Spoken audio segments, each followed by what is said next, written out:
Hello everyone, this is Strawberry Shorty here with a recap and review of The Santa Clauses, Chapter 1, Good to Ho.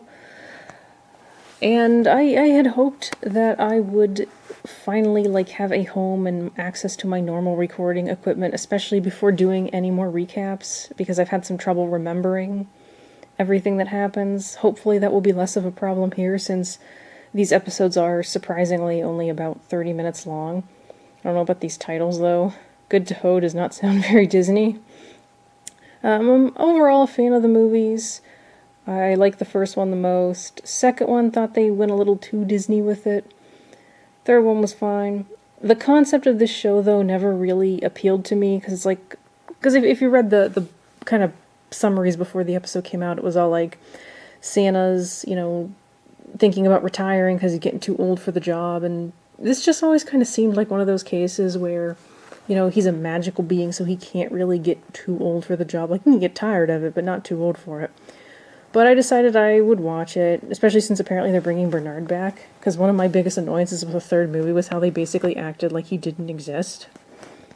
But, anyway. So, we start off with Santa and an elf friend named Noel flying through the sky. And we also see some dude, I'm not sure who this dude is supposed to be, he's got a weird voice, but some dude who is in a conference call while his daughter is decorating the Christmas tree. And I'm not really sure what's happening, but something isn't happening on time. It's Amazon's fault. Amazon is destroying Christmas. And he ends the conference call, goes to hang out with his daughter, and basically everything starts shaking, because Santa's showing up, there's this huge earthquake. The guy freaks out. I think he thinks it's marauders or something. I'm not sure what he says, but he freaks out and he goes into the panic room they apparently have with 20,000 security cameras. If you had a panic room, why wouldn't you have it be underground? Especially if there's earthquakes. And this whole thing kind of seemed weird to me, because if houses are going through earthquakes every time Santa lands on them, wouldn't that be a big problem? Wouldn't that wake people up? And we shift back to the North Pole Mission Control, where there's this elf girl, I think it's a girl, who reminds me of young Sheldon. I don't watch that show, but my mother sometimes does. So I've seen the character before, but... So we see them, and they're kind of distressed, because they're oh, are these all the kids Santa's delivering to this year? And it's so is this supposed to be that these are the only nice kids? Is Twitter making Santa's job easier? But Santa is surprised that there are so few kids on the list, and we get a kind of nice callback to the first film, where he visits that little girl who gave him the lactose intolerant milk or whatever, the soy milk. And Noel makes a comment about home invasions. And you kind of gotta wonder how Santa doesn't get caught more, because on top of the earthquakes, they don't really have any way of checking, to make sure that no one is in the living room. You'd think you'd have a lot more of those situations where, dogs would attack, or alarms would go off, or they'd get caught by parents or kids and someone would freak out. But it's not really addressed, and I liked how the first movie was, inventing things to help deal with that. Here, not so much. But anyway, Sarah, the little girl, is all grown up and living with her parents. And Santa is stunned to realize 28 years have passed. And I am also stunned, because, when did he get married? How old are his kids supposed to be? And Sarah's pretty depressed, because, she lives at home and spends her days watching Judge Judy. And I actually watched an episode of Judge Judy today, which is a crazy coincidence. But, so, it's kind of making me wonder if, not believing is supposed to equal no presents. Because I think that this house was not even supposed to be on Santa's list. And it's if you're not giving presents to kids just because they don't believe, isn't that going to make them believe even less? This seems like very flawed logic, and it doesn't make sense. If it's not giving presents to kids because they're naughty, that makes sense. But if they're just doing it because the kids don't believe... It's yeah, we're going to end up having a problem here. But he gets Sarah to believe by giving her a Polly Pocket, and I love Polly Pockets. I had a whole collection of them. I always wanted the really big one. That's like Lolly Locket or something. But, yeah. So she's ecstatic, and it's like, yeah, tell your friends Santa exists. And we get to see Mrs. Claus, and it's apparently been 28 years. She looks different. She kind of acts different. Doesn't really seem like the same character almost. She goes to meet with their son from the previous movie, who is of indeterminate age and is playing with like an Oculus or something. And the daughter that I had read about comes. I swear they don't say her name till like the end of the movie, but I believe her name is supposed to be Sandra. And she has with her a mouse creature. I'm not sure what the frick this thing is supposed to be. It looks way too long to be a mouse. Is this a real animal or some sort of magical North Pole animal? But it freaks me out. Sandra's talking about how she's watching Santa Claus movies and they're getting things wrong. And I'm just wondering what movie she's watching. And they're all acting like Santa's been doing what he's been doing for ages, you know? And it's like, is 28 years really that long? And in terms of being something like Santa Claus. Because, like, it just sounds like the kind of job that you'd have for, centuries. And apparently the magic reserves are low, whatever the heck magic reserves are supposed to be. That's what Noel tells Santa anyway. Or it comes up. It's somewhere. Maybe the mission control, I don't know. But somebody notices the magic reserves are low. And it's like, how do you even measure a magic reserve? And the sleigh starts kind of like losing its power and it's going to fall. And it's like, that's terrifying. And it's like, are we supposed to believe that magic is tied to faith? Like Santa losing faith because the kids are losing faith in him is making the magic go away? It seems like the kind of, Christmassy thing they would do. But the sleigh is like this close to crashing, and it kind of bothers me that there's no fail-safe at all for this, because, again, that was what I liked about the first movie, that they created stuff for emergency situations like this, but they didn't do it here. And it's like, have they never considered a potential situation where the sleigh could end up falling? Because, like, I don't like heights, so that the idea is terrifying to me. I would have, like, a parachute on that thing. Anyway, so we cut back to the family, the Claus family, and Sandra basically admits that she is terribly lonely because there are no kids her own age to talk to. And it's just one of those grass is always greener situations, because I bet a bunch of us are thinking that we'd like to live at the North Pole. Like, how cool would that be? To just be surrounded by magic and fun and good cheer all the time. But I guess I can see how it must be for her. Like, I don't know what it's like hanging out with the elves. They're really inconsistent on what the elves' personalities are like. And Bernard is gone, so there goes the cool elf. But anyway, there's a whole fuss because Santa's sleigh is coming back, but he's not on it. So they go to alert the wife, and we see that young Sheldon elf again, and I could swear Mrs. Claus calls her Buddy, which is supposed to be the name of the son. I got really confused. They never really said this character's name in a way that I could hear it throughout this episode. I actually had to look up the character's name, and I believe it is supposed to be Betty, which is a very un-Christmassy name for this movie. But yeah.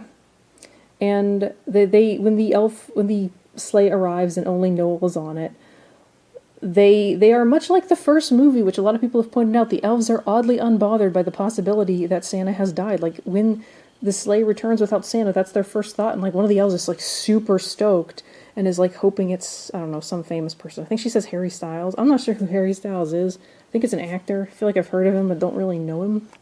But yeah, she's super stoked. The family is nervous. Turns out he's actually on the sleigh but hiding in the back, which, hilarious. You faked your death and scared your family. Really great joke. But anyway. So he starts throwing a party for the elves because, another great year. Music that plays is really, really catchy. And he's walking with Mrs. Claus, who is, as you might expect, less than thrilled about his little trick. And he downplays the whole thing, doesn't tell her about the magic. She makes a comment of like, oh, are you saying like the elves are lying because they were saying that your magic couldn't be sensed. And one of the elves is like, you think we would lie? We're not gnomes, which, gnome racism. And I'm not sure, was this the same elf that was like glad that Santa might be dead? And there's like indications that Santa maybe should retire. And Mrs. Claus, it's kind of brought up, a thing a lot of people don't really seem to really, like, think about with the first movie is, like, was that Santa married? And if that Santa that died was married, what happened to his wife? What happened to Mrs. Claus? And they bring it up. I'm hoping that they'll, like, follow up on it, because I'd like to know. And it turns out Mrs. Claus cannot remember her name. And I thought when she brought this up earlier while talking to the daughter, I thought her name was Elizabeth. Apparently it's Carol. The actress Elizabeth? Who is Elizabeth? But yeah. And so the idea is that Santa starts to kind of suspect, well, he goes to see a doctor, and he kind of starts to suspect that maybe it might be because the kids aren't believing that he's losing his magic, so, it's all the kids' fault. And he basically decides, he finds out he's lost weight, so it's like, all right, I gotta get out of shape. And they have a reverse training montage, which is not long enough, but pretty great, where they play, like, the Rocky music, and he's, like, drinking extremely unhealthy milkshakes and getting carried everywhere. So pretty funny idea. Wish they'd done a little more with it.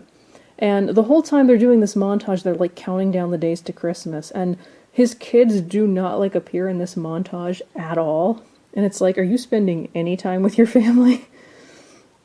And he ends up losing weight, so he's just laying around and eating junk food, and he's losing weight, which, like, really isn't that the dream.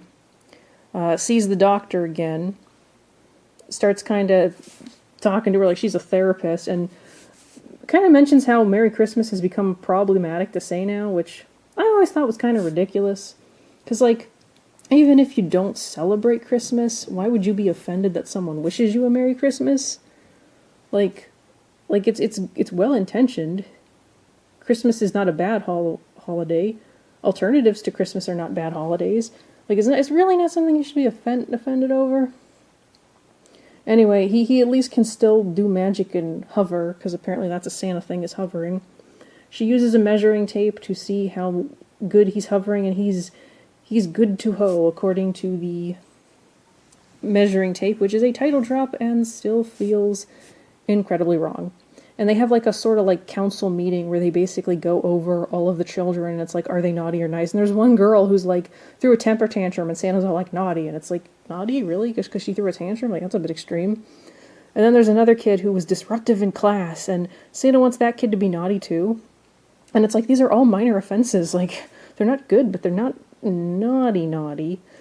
And then one of the girl elves, and I swear it's that same girl elf that was acting super weird those other 2 times, she's, like, talking about naughty being problematic language, and how all girls should be nice, all boys are naughty, and, like, dogs are male, cats are female. And she kind of has some issues, I think.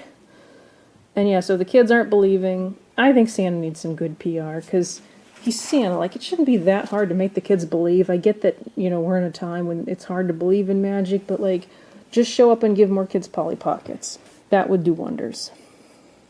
And I'm also kind of like they shift to Noel talking with Betty, and apparently they're a couple, which I did think that was a little funny, especially when he calls her honey buns. But yeah, apparently they're a couple. And I kind of wish that this episode was giving us more information. Like, the one time they may have name dropped Betty, I swear they said it in a way that it sounded like Buddy. They didn't mention Sandra's name until near the end. I'm still not sure how old either of the kids is supposed to be. And yeah, like, just minimal info here. And I'm starting to feel bad for Noel, because they're about to go off on another Christmas thing in the sleigh, and it's like, with Santa losing his magic and the sleigh about to potentially crash, that's kind of a scary concept. Santa goes in one of the houses, and we kind of cut to the dude from the beginning doing an interview in his house on Christmas, apparently. Why? And apparently it's about that thing he was supposed to deliver but didn't, because it's all Amazon's fault. And to kind of cut the interview short, this assistant dude tries to cut one of the live wires with a pair of scissors, which was really, really stupid, nearly gets him killed. Cut back to the sleigh, we're still, sleighing around. And I'm just kind of now wondering, why don't we have an elf with us? Is there any reason why he's here? What does he bring to it? Like, and then, like, the first one, didn't we have, like, a direct, like, connection via headpiece to the people back home? Anyway, we land on a house, and Santa loses control of his magic while trying to float into the fireplace and ends up falling off the roof, and Noel screams like a girl. And Santa hits a big inflatable Santa before he hits the ground, and we end on an image of Noel looking over Santa's body on the snow below. And I don't know why they end on this stupidly dramatic shot, because, like, we all know he's not dead. This is the first episode, and we all saw him hit the giant inflatable Santa, so... But, you know, I've heard some theories about this first episode, and, like, people suggesting that maybe the real... The Santa from the first movie that fell off the roof, maybe he's not dead. Maybe his death was engineered so he could retire, which would explain the absence of the Mrs. Claus. But, who knows? As to how I felt about this first episode, I'm not sure. It's not terrible so far, but I did wish it gave a little bit more information. Apparently we're only getting 6 of these episodes, and they're much shorter than I thought they would be, so it's not a bad start. I'm interested to see where it goes from here. I have the second episode ready to watch. I hope Bernard appears in that one, because I want to know where he's been. Someone suggested that he was an elf hitman on the Santa Claus subreddit, which does in fact exist. You just will not find it if you Google search it. But, so, yeah, what did you think of this first episode? You think it was good? Any theories as to what's going on? Let me know in the comments. Thank you so much for watching, and I'll catch you next time. Bye!